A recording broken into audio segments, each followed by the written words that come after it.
여러분 안녕히 주무셨습니까? 우리가 잠든 사이에 어떤 일이 있었을까요? 굿모닝 글로벌과 함께 체크해 보시죠. 먼저 미국 지수의 움직임부터 보도록 하겠습니다. 자, 미국 지수가 좁은 박스권에 갇혀서 좀처럼 힘을 내지 못하고 있습니다. 이날 3대 지수는 모두 일제히 약보합권에서 마감이 됐는데 장 초반만 하더라도 오늘 시장은 좀 힘을 내나 싶었지만 결국에 장중에 좀 힘이 빠지면서 마감이 됐습니다. 특히 산업재 섹터 그리고 금융 섹터가 부진하면서 다우지수는 이날까지 포함해 3거래일 연속 하락한 채 마감이 됐습니다. 다우지수가 0.4% 내려서 34,447포인트에 마감이 됐고요. S&P 500 지수는 0.18% 내리면서 4,219포인트에 마감됐습니다. 나스닥 지수는 0.09% 약보합권에서 마감되면서 13,911포인트의 장을 마쳤습니다. 최근 다시 불고 있는 이 밈 주식에 대한 열풍이 이날도 이어졌는데 이제는 거의 끝물인 것일까요? 계속해서 순환매가 나타나고 있습니다. 주인공이 매일 바뀌고 있다는 건데 지난밤 주인공은 바로 클린 에너지 퓨얼이었습니다. 이날 하루 만에 31%나 급등했는데 AMC에서 출발을 해서 이제 클로버 헬스, 이제는 클린 에너지 퓨얼로 매일매일 타깃이 되는 밈 주식이 바뀌고 있는 만큼 거의 정점에 달했다는 것 아니냐, 이런 우려의 목소리도 나오고 있습니다. 하지만 이런 세부적인 움직임을 배제하자면 시장은 전반적으로 오늘 밤에 있을 CPI 지표 발표를 앞두고 관망하고 있는 것이란 분석이 나오고 있는데요. 이 CPI 지표가 바로 지난 5월 초에 시장을 잠시 흔들어 놨었던 그 지표입니다. 물가가 예상보다 너무 높아서 인플레에 대한 우려 때문에 시장은 한 차례 출렁거리기도 했었죠. 자, 이번에도 이번 CPI 지표는 4.7%로 상당히 높은 수준의 물가 지표가 나올 것으로 시장은 예상을 하고 있어서 그러다 보니까 지표 발표를 앞두고 좀 두고 보자, 이런 관망 심리가 작용을 한 것으로 분석이 되고 있습니다. 특징적이었던 몇 가지 기업들도 살펴보도록 하겠습니다. 자, 먼저 첫 번째로 코인베이스인데요. 자, 코인베이스는 레이먼드 제임스에서 매도 의견을 내놨습니다. 그럼에도 불구하고 장중에 1.6% 올랐는데 일단 레이먼드 제임스는 암호화폐 거래소의 경쟁이 심화되고 있기 때문에 매도 의견을 내놓은 그 이유를 밝혔습니다.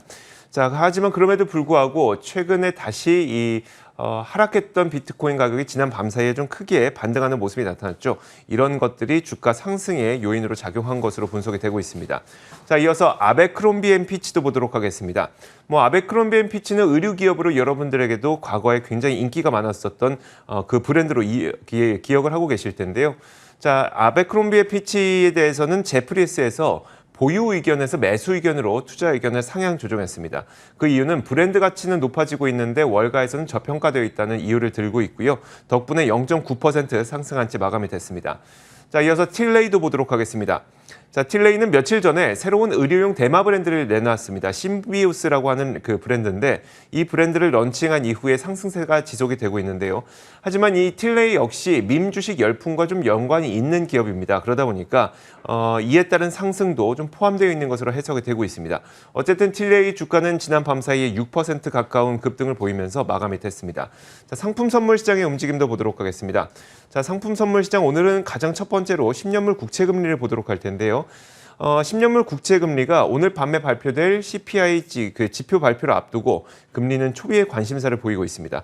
이번에도 높은 물가가 나올 것으로 예상되는 가운데 그럼에도 불구하고 금리는 오히려 하락했는데요. 1.5% 밑으로 떨어졌습니다. 이게 그 이유가 10년물 국채 입찰이 있었는데 그 입찰에서 강한 수요가 확인됐다고 합니다. 수요가 강하다는 것은 그만큼 이 국채의 가격이 올라간다는 것이고, 가격이 올라가는 것은 반대로 말하자면 금리는 떨어진다는 것이죠. 10년물 국채 입찰의 수요가 강한 것으로 확인되면서 1.5% 밑으로 내려간 겁니다. 현재는 1.49%를 기록하고 있습니다. 자, 이어서 WTI 가격도 보도록 하겠습니다. 국제 유가가 약 0.5% 하락했는데 미국은 이제 메모리얼 데이부터 여름 드라이빙 시즌이 시작되는 것으로 보입니다. 어제 이제 메모리얼 데이가 포함된 원유 재고가 발표가 됐는데 생각보다 수요가 그렇게 강하지 않았던 것으로 드러나면서 유가는 0.5% 하락한 겁니다. 현재는 69.74달러를 기록하고 있습니다. 자, 금값도 보겠습니다. CPI 발표를 앞두고 관망세를 보이고 있는데요. 이런 가운데 0.18% 내리면서 1,891달러 선에 현재 선물 시장에서 거래가 되고 있습니다. 자, 이렇게 시장 전반적인 움직임 살펴봤습니다. 애프터마켓 이어가도록 하겠습니다.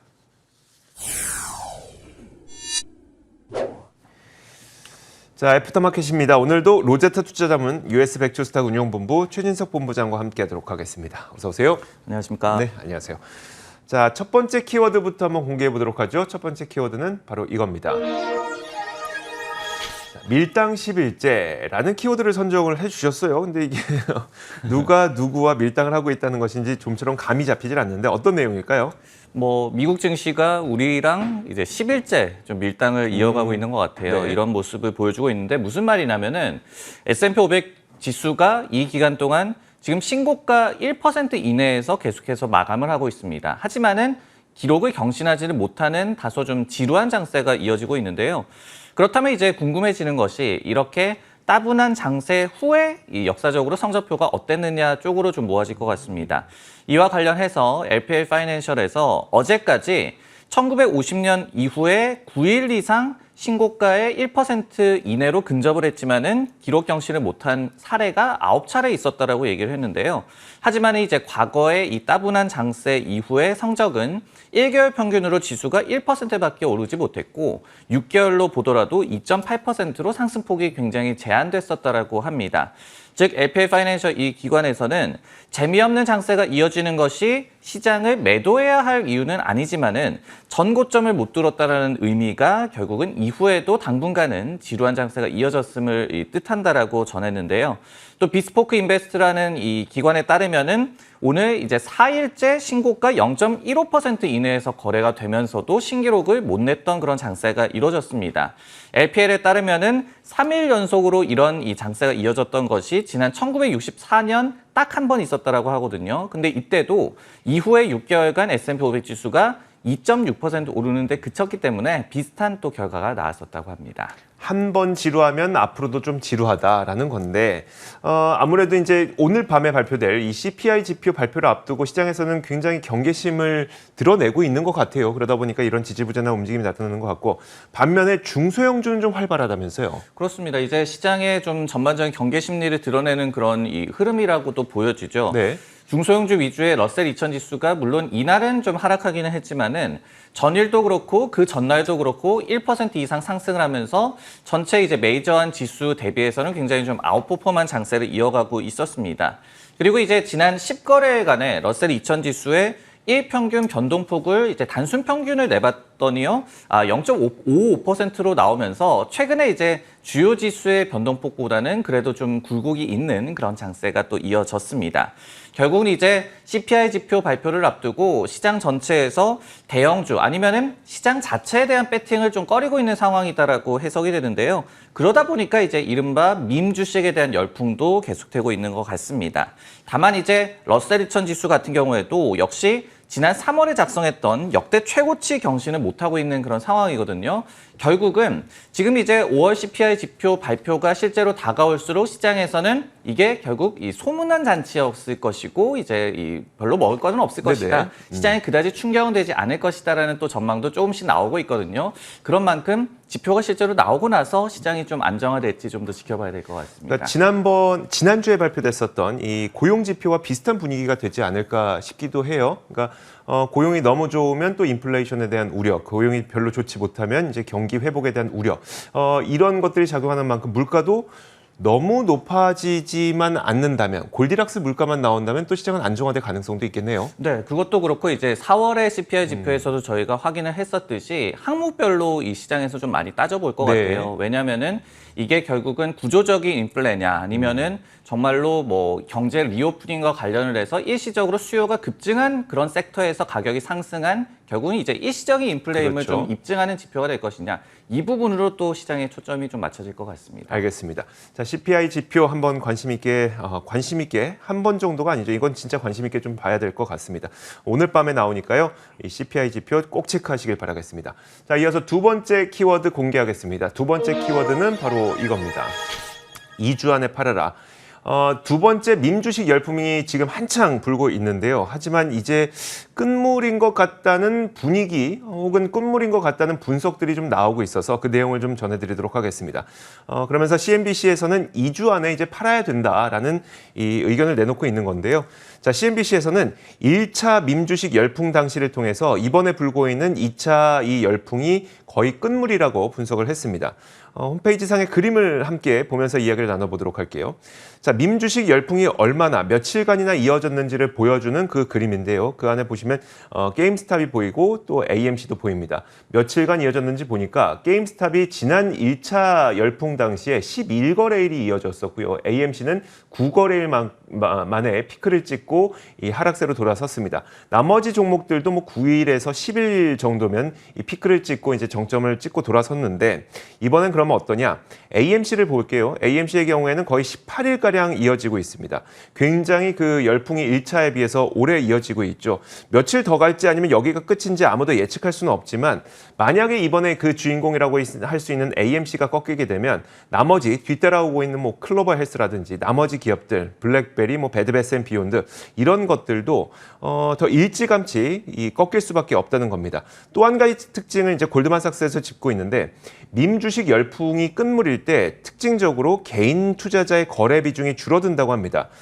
골드만삭스는 어느 순간 이 개인 거래 비중이 점차 줄어드는데 이는 열풍이 약화되고 있다는 신호다라고 분석을 했습니다. 그런데 실제로 지금도 이 밈 주식들의 거래량 가운데 개인들의 비중은 줄어들고 있다고 하는데요. 자, 그렇다 보니까 이제 본부장님 결국은 밈 주식의 열풍은 이제 좀 끝이 나고 있느냐에 대한 우려가 있는 거거든요. 이 월가에서는 어떻게 바라보고 있을까요? 사실 이제 밈 주식 열풍이 왜 시작됐는지 아무도 모르잖아요. 네. 그렇기 때문에 이게 언제까지 이어질까 하는 이 예측을 하는 것도 굉장히 좀 힘듭니다. 하지만 이제 시장의 전체적인 분위기를 좀 보면은 분명한 거는 이게 위험하다 그리고 증시 전반에도 좋지 않은 시그널을 주고 있다. 이 두 가지는 좀 명백해 보이는데요. 첫 번째와 관련을 해서 인터랙티브 브로커스라는 기관에서 이렇게 분석을 했습니다. 이 AMC 같은 주식에 숏 포지션을 취하는 것은 굉장히 위험하다. 왜냐하면 이게 열풍이 언제까지 지속이 돼서 즉 이 주가가 언제까지 상승할지 모르기 때문이죠. 하지만은 그렇다고 지금 매수하는 것도 비추천한다. 왜냐하면은 펀더멘털과 이들 기업의 이 주가 간의 괴리가 너무나도 극심해졌기 때문이다라고 분석을 전했고요. 그리고 이제 시장에 좀 이 좋지 않은 시그널이 될 수 있다라는 그 점과 관련을 해서는 BTIG 같은 IB에서 결국은 이런 광풍이 불고 난 이후에 개인 투자자들이 시장 자체에 대해서 어떤 좀 차익 실현 매물을 좀 던질 것이다. 그러면서 최근에 이제 시장에서 계속해서 남아있는 인플레이션 우려와 이게 더불어져서 여름에 증시 조정을 좀 야기할 하나의 요인으로 작용할 수 있다라고 또 분석을 했거든요. 그렇기 때문에 뭐 이제 이 확언을 하면서 언제까지 이어질지 그러니까요. 좀 예측하기는 힘들겠지만은 이런 시장에서 나오고 있는 주요한 뭐 해석 그리고 시그널을 좀 더 잘 살펴봐야 될 것 같습니다. 어쨌든 시장 전반적으로도 약간의 우려의 목소리들이 좀 많이 나오고 있다는 것도 분위기가 변하고 있다는 걸 보여주고 있는 것 같아요. 자, 좋습니다. 이어서 세 번째 키워드 살펴보도록 하겠습니다. 세 번째 키워드는 바로 이겁니다. 팸에도 스마트워치로 이거 페이스북 뭐 로고가 보여 있으니까 뭐 페이스북과 관련된 건 아니겠는데 이거 어떤 의미일까요? 페이스북 메시지를 이제 패매라고 네네. 얘기를 하잖아요. 근데 이제 이 패매도 스마트워치로 좀 보낼 수 있는 날이 멀지 않은 것 같습니다. 왜냐하면은 미국의 IT 전문 매체 더 버지에서 페이스북이 이제 스마트워치를 출시할 것이다라는 또 보도를 전했습니다. 물론 이게 뭐 처음 나온 그런 보도는 아닙니다. 그리고 이제 사측에서 공식 확인한 것도 아니지만요. 현재 이제 예상은 내년 여름에 출시될 것으로 좀 전해지고 있는데요. 카메라가 2개 정도 장착이 돼서 이제 사진이라든지 영상을 페이스북 플랫폼, 그러니까 뭐 인스타그램과 같은 그런 플랫폼에서 공유하는 것이 가능해질 것으로 예상이 되고 있습니다. 만약에 이제 실제로 출시가 된다라고 한다면은 페이스북에서 내놓는 첫 손목에 차는 하드웨어가 될 것으로 보이는데요. 페이스북은 또 LTE라든지 이런 광통신과의 접목을 위해서 지금 미국의 통신사들과도 접촉을 하고 있다라고 알려지고 있습니다. 즉 스마트폰과 연동되는 그런 이 스마트워치가 아니라 독자적으로 또 통신 기능을 갖고 있을 가능성도 저희가 생각을 해봐야겠죠. 그리고 이제 가격 같은 경우에는 약 한 $400 정도로 예상이 되고 있는데 물론 가변적인 그런 상황이라고 소식통은 전하고 있습니다.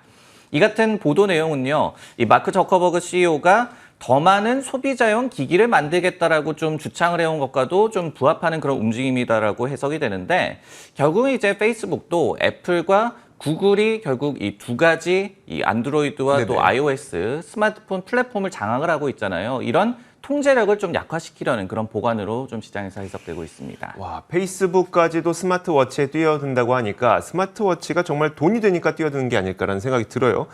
그렇다면 현재 이 스마트워치 시장은 누가 장악하고 있는 상태일까요? 네, 이제 카운터 포인트 리서치라는 기관에 따르면요. 애플이 작년에 스마트워치를 3,400만 대를 팔았습니다. 네. 굉장히 많이 팔았죠. 근데 이제 중요한 거는 이 스마트워치 시장 자체가 좀 외형 성장을 하고 있다는 뜻이 될 것 같은데요. 동기관에 따르면 지난 1분기에 글로벌 스마트워치 출하량이 YOY 기준으로 무려 35%나 늘어났습니다. 그리고 이제 점유율은 물론 이제 애플이 33.5%로 굉장히 좀 압도적으로 나타나고 있고요. 결국 이제 애플워치 6세대가 좀 대박이 났었기 때문에 점유율이 전년 동기 대비해서도 약간 3%포인트 정도 상승하면서 애플이 더욱더 시장 지배력을 키우고 있는데요. 2위는 이제 중국의 화웨이지만은 점유율이 10.1에서 8.4%로 1년 만에 좀 줄어들었고 삼성전자가 추격 중인데 이 점유율은 약간 8% 정도로 집계가 되고 있습니다. 역시 스마트워치도 애플이 장악하고 있는 그런 시장이네요. 알겠습니다. 이렇게 세 가지 키워드를 통해서 저희가 지난 시장을 좀 분석해봤습니다. 지금까지 로제타 투자자문 최진석 본부장과 함께했습니다. 고맙습니다.